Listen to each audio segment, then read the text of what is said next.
ஒரு தலைவலி அல்லது தலை சுற்றி இருந்தால் உங்களுக்கு அது நல்ல ஒரு அறிகுறி, உடனே தெரிஞ்சிடும். உடனே போவீர்கள், ப்ரெஷரை பார்ப்பீர்கள், அதுக்குரிய மருந்து மாத்திரைகள், அதுக்குரிய எக்ஸசைஸ் இந்த மாதிரி செய்யணும்னு சொல்லி சொன்னால் அதன்படியே நீங்கள் கொண்டு செல்லலாம். ஆனால் உங்களுக்கு எந்த அறிகுறியும் இல்லாமல் ப்ரெஷர் இருக்குமாக இருந்தால் அதுதான் ஒரு கூடாத ப்ரெஷர். எந்த அறிகுறியும் இருக்காது, ஆனால் ப்ரெஷரை பார்த்தீங்கன்னு சொன்னால் 160, 100, 170, 100 அந்த அளவில் இருந்துன்னு சொன்னால் சடனாக உங்களுக்கு ஏதோ ஒரு அறிகுறியை காட்டும்.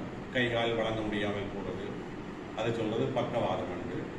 அது எதனால் வர்றதுன்னு சொன்னால் மூளைக்கு போகிற குருதி அமுக்கம், அதாவது ப்ரெஷர்ன்னு சொன்னால் எப்படி என்று சொன்னால், அது உதாரணம் சொல்கிறேன்னா உங்களுக்கு ஒரு அகலமான ஒரு வாய்க்காலில் தண்ணி எந்த தடையும் இல்லாமல் போகும்னு சொன்னால் ஒரு சீரான நீரோட்டத்திலே இருக்கு, அது நார்மல் ப்ரெஷர்.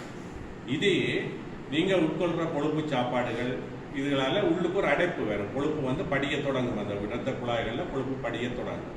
உதாரணமாக அந்த வாய்க்காலில் புல்லு பூண்டுகள் எல்லாம் இருக்குமென்று சொன்னால் தண்ணீர் போகிறப்போ கொஞ்சம் என்ன வேகமாக போகும், அதாவது உடைச்சு கொண்டு போகிறதுக்குரிய மாதிரி வேகமாக, இந்த அகண்ட பாதையில் அமைதியாக போகும்.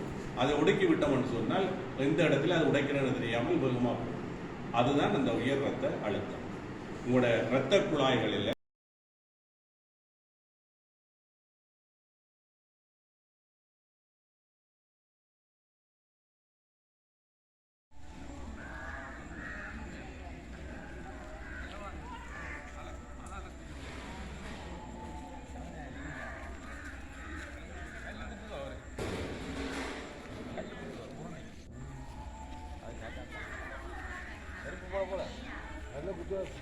நடக்கணும் ஐயா.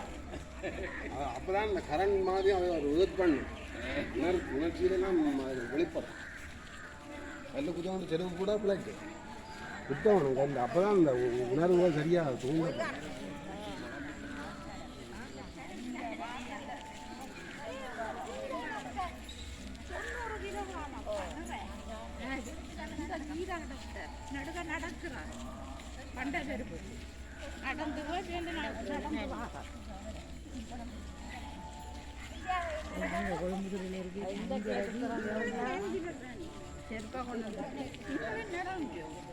நான் படம் பிடிக்கணும்.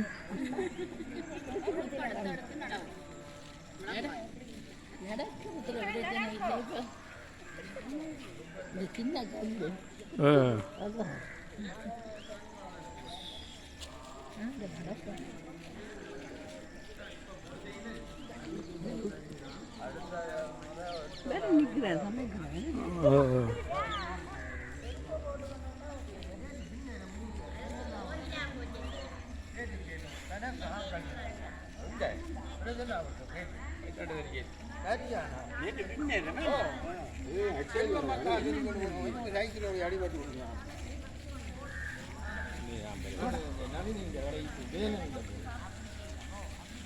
முந்தி காப்பந்த வீட்டில் கைக்குறாங்க அழிக்கிறாங்க, மண்ணு ஓடி போகும், மண்ணு அழிக்கிறாங்க.